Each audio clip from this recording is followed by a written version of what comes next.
नमस्कार, आप देख रहे हैं हॉर्नबिल टीवी। छत्तीसगढ़ की खबरों के हिंदी बुलेटिन हमर छत्तीसगढ़ में मैं उत्पल आपका स्वागत करता हूं। सबसे पहले आइए नजर डालते हैं आज की सुर्खियों पर। झीरम घाटी हमले की 12वीं बरसी पर कांग्रेस ने मनाया शहादत दिवस, शहीदों को दी श्रद्धांजलि। शहादत दिवस पर अजय चंद्राकर ने कहा कि कांग्रेस न्याय दिलाने में विफल रही। रायकोट की फैक्ट्री पर्यावरण को पहुंचा रही भारी नुकसान, एनजीटी नियमों की उड़ाई जा रही धज्जियां। बिलासपुर में यूपीएससी प्रारंभिक परीक्षा संपन्न, 5,948 अभ्यर्थी हुए शामिल। ऑनलाइन ठगी में बड़ी कार्रवाई, 26 लाख की ठगी करने वाले 3 आरोपी उड़ीसा से गिरफ्तार। मुख्य समाचारों के बाद अब खबरें विस्तार से। छत्तीसगढ़ के झीरम घाटी नक्सली हमले को 12 साल पूरे हो गए हैं। इस मौके पर कांग्रेस ने रविवार को शहादत दिवस के रूप में श्रद्धांजलि कार्यक्रम आयोजित किया। रायपुर स्थित राजीव भवन में कांग्रेस नेताओं और कार्यकर्ताओं ने हमले में शहीद हुए नेताओं और जवानों को श्रद्धांजलि अर्पित की।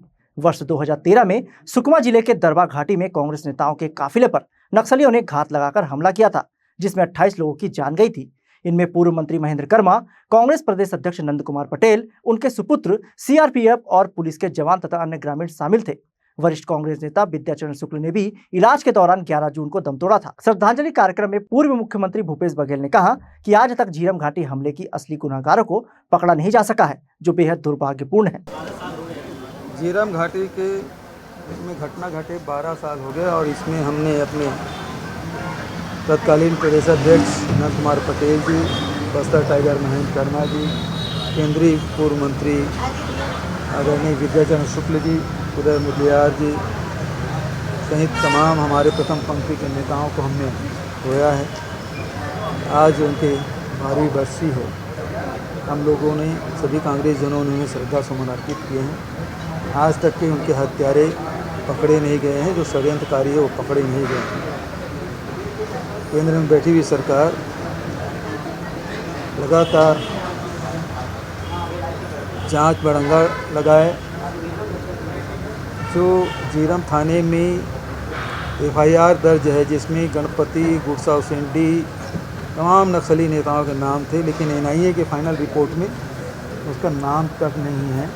एनआईए की जांच का स्तर इसी समझ जा सकता है कि जितने लोग वहां गए थे, जिनको गोलियां लगी, उन तक से पूछताछ नहीं की गई। तो जांच कैसा किया गया, इसे समझा जा सकता है।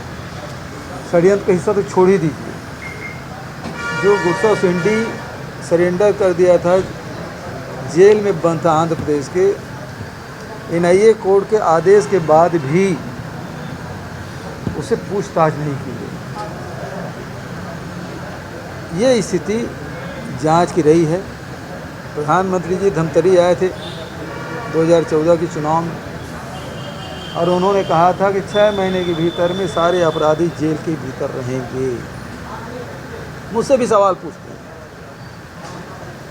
आपके जेब में पर्ची है।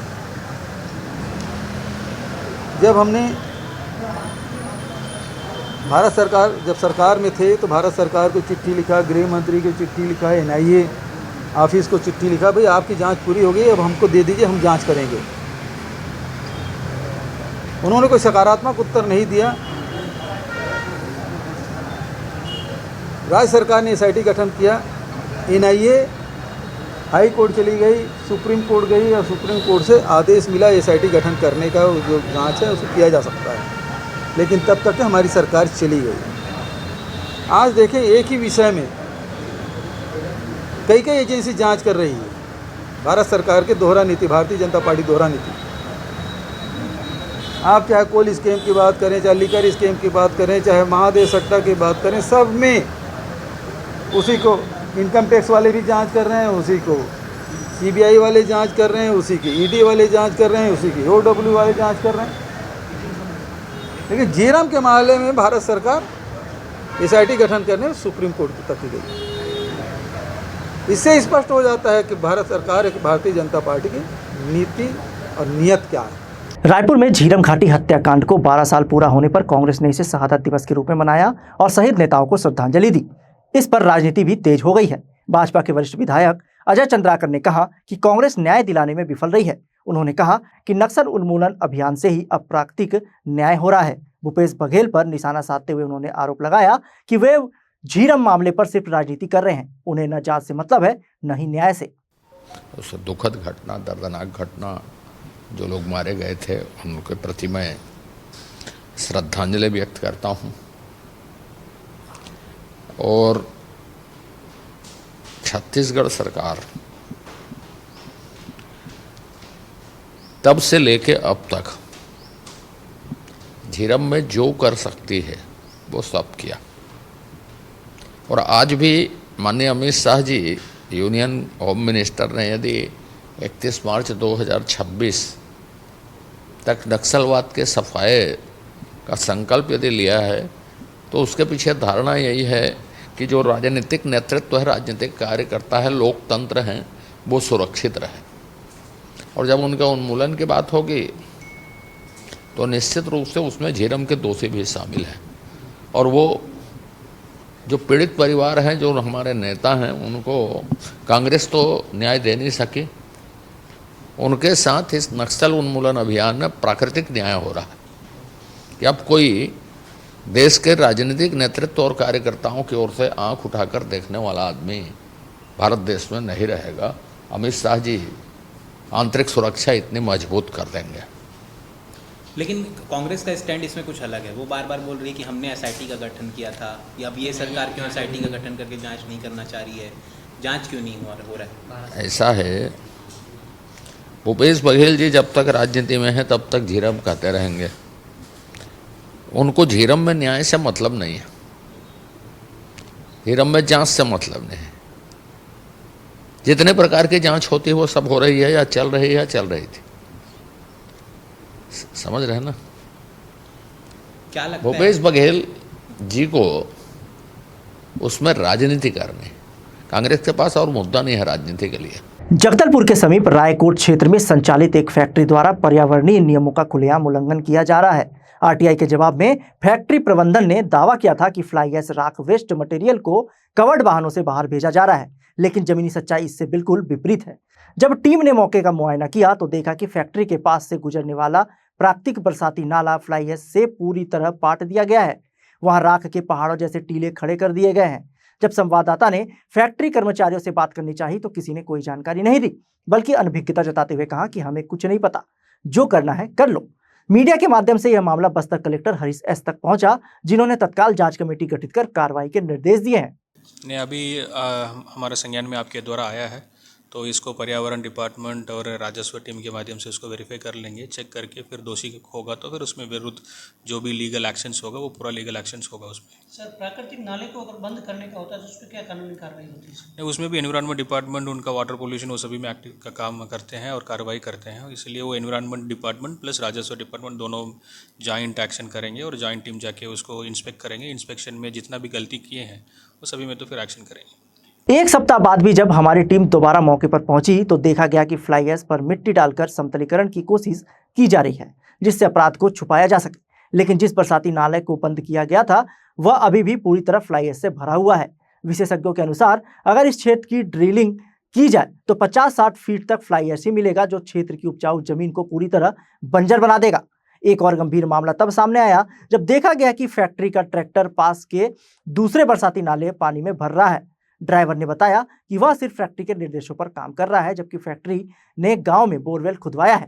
वहां से पानी न लेकर प्राकृतिक जल स्रोतों का दोहन किया जा रहा है। पूर्व मुख्यमंत्री भूपेश बघेल और कांग्रेस प्रदेश अध्यक्ष दीपक बैज ने इस मामले में गहरी चिंता जताई है और पर्यावरण संरक्षण को लेकर फैक्ट्री प्रबंधन और प्रशासन की भूमिका पर सवाल उठाए हैं। अब देखना होगा कि प्रशासन इस गंभीर पर्यावरणीय अपराध पर क्या सख्त कदम उठाता है। देखिए, यहाँ कोई कायदे कानून नाम की चीज़ नहीं है।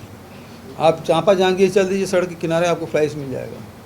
अभी आप जो बता रहे हैं आपने खुद देखा उसको। अभी जो भोपालपट्टनम के पास कुचनूर जो कोरंडम के खदान था, जो सरकार चला रही थी, वो बंद पड़ा था। अब बिना अनुमति के, बिना ग्राम सभा के वहाँ प्राइवेट पार्टी है खुदाई शुरू कर दिया है। मैं खुद गया था देखने। तो जिसका जो मन लगे वहाँ खुदाई करो, फेंको, कुछ भी कर लो।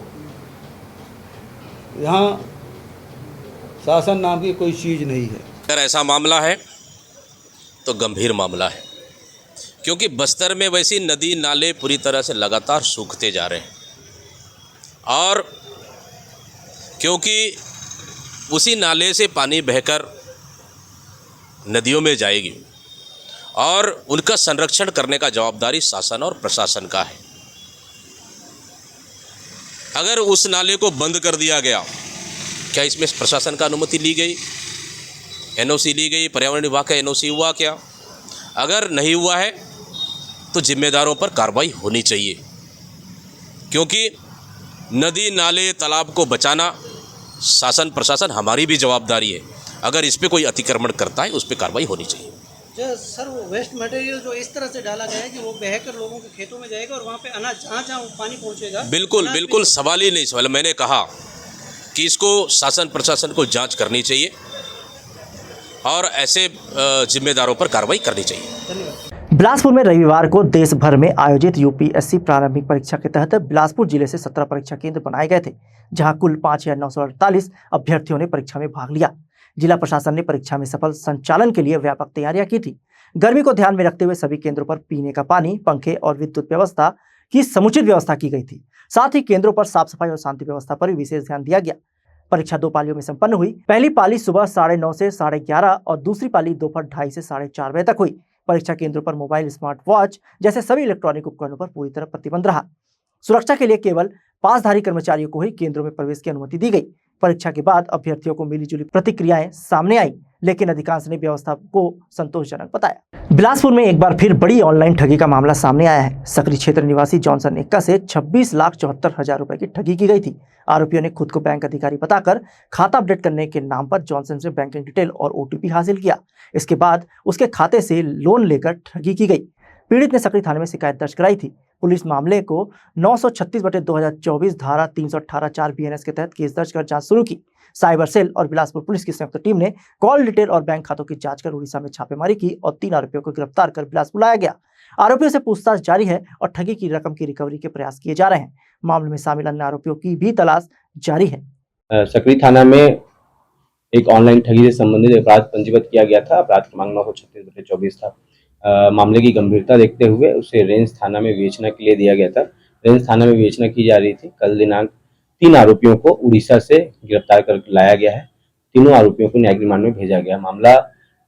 मामले में ठगी की रकम करीबन 26 लाख रुपया है और इसमें अन्य विवेचना और भी की जा रही है। इस बात की भी जांच की जा रही है कि कैसे इनके खाते के अलावा इनके ऊपर अन्य और कितने लोग शामिल हैं, उनके ऊपर भी विधि अनुसार कार्रवाई की जाएगी। बिलासपुर के मल्हार क्षेत्र अंतर्गत ग्राम विद्याडी में सरपंच प्रतिनिधि संतोष पाटले पर जानलेवा हमला किया गया। घटना 24 मई की रात करीब 8:45 बजे की बताई जा रही है, जब संतोष पाटले शिव किराना दुकान के पास बातचीत कर रहे थे। इसी दौरान गांव के ही 2 युवक जगमोहन गेंदले और उमेश गेंदले वहां पहुंचे और पुरानी रंजिश के चलते संतोष पाटले को गालियां देने लगे।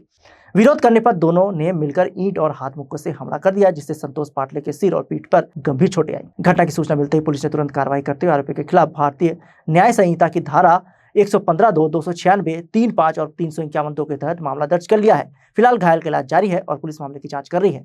बढ़ते अपराधों को लेकर क्षेत्र में चिंता का माहौल है। बिलासपुर नगर निगम द्वारा अतिक्रमण और अवैध व्यवसाय के खिलाफ लगातार कार्रवाई की जा रही है। इसी क्रम में निगम की टीम ने 2 दुकानों को सील किया। गौरव पथ रोड पर स्थित रॉयल मोटर्स द्वारा सड़क पर कबाड़ गाड़ियां खड़ी कर यातायात बाधित किया जा रहा था। कई बार समझाइश देने के बावजूद जब संचालक नहीं माने, बिना अनुमति के व्यवसाय जारी रखा, तो निगम ने कार्रवाई करते हुए दुकान को सील कर दिया। दूसरी कार्रवाई इमलीपारा रोड स्थित राजा रघुराज स्टेडियम के पीछे की गई, जहां कबाड़ी अनिल पांडे द्वारा दुकान क्रमांक 11 और 13 को किराया लंबे समय से नहीं चुकाया गया था। किराया नहीं पटाने पर दोनों दुकानों को सील कर दिया गया। निगम अधिकारियों ने स्पष्ट किया कि नियमों का उल्लंघन करने और अतिक्रमण करने वालों पर आगे भी इसी तरह की सख्त कार्रवाई की जाएगी। कांकेर लोकसभा क्षेत्र के सांसद भोजराज नाग ने कहा कि छत्तीसगढ़ सरकार द्वारा जमीन के पंजीयन में किए गए 10 क्रांतिकारी बदलाव सुशासन की दिशा में ऐतिहासिक कदम है। बालोद विकासखंड में ग्राम देवर भाट में आयोजित कार्यशाला में प्रशिक्षण कार्यक्रम में उन्होंने कहा कि मुख्यमंत्री विष्णुदेव साय एवं वित्त मंत्री ओपी चौधरी के नेतृत्व में पंजीयन प्रक्रिया को सरल, पारदर्शी और तकनीक आधारित बनाया गया है। जिला प्रशासन द्वारा आयोजित इस कार्यशाला में कलेक्टर श्रीमती दिव्या उमेश मिश्रा ने पंजीयन विभाग की 10 प्रमुख सुविधाओं की जानकारी दी, जिनमें आधार प्रमाणीकरण, ऑनलाइन सर्च और डाउनलोड, घर बैठे रजिस्ट्री, डिजी लॉकर सुविधा, एकीकृत कैशलेस भुगतान, स्वतः नामांतरण और व्हाट्सएप अलर्ट जैसी सेवाएं शामिल हैं।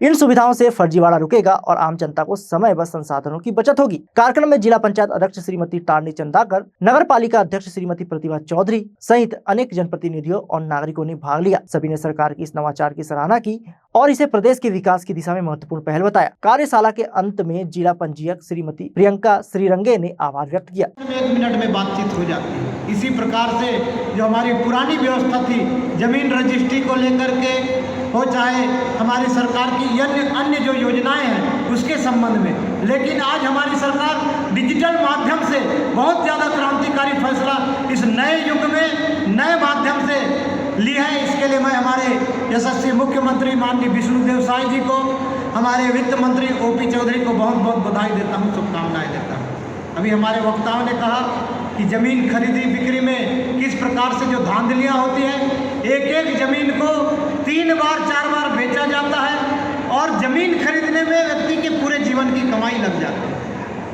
और उसके बाद यदि कोई गड़बड़ी होता है तो उसको कोर्ट कचहरी के चक्कर काटते काटते कई पीढ़ियाँ निकल जाती हैं। यदि कोई केस लड़ता है तो उसके नाती तक भी फैसला आता है, कभी कभी नहीं आता।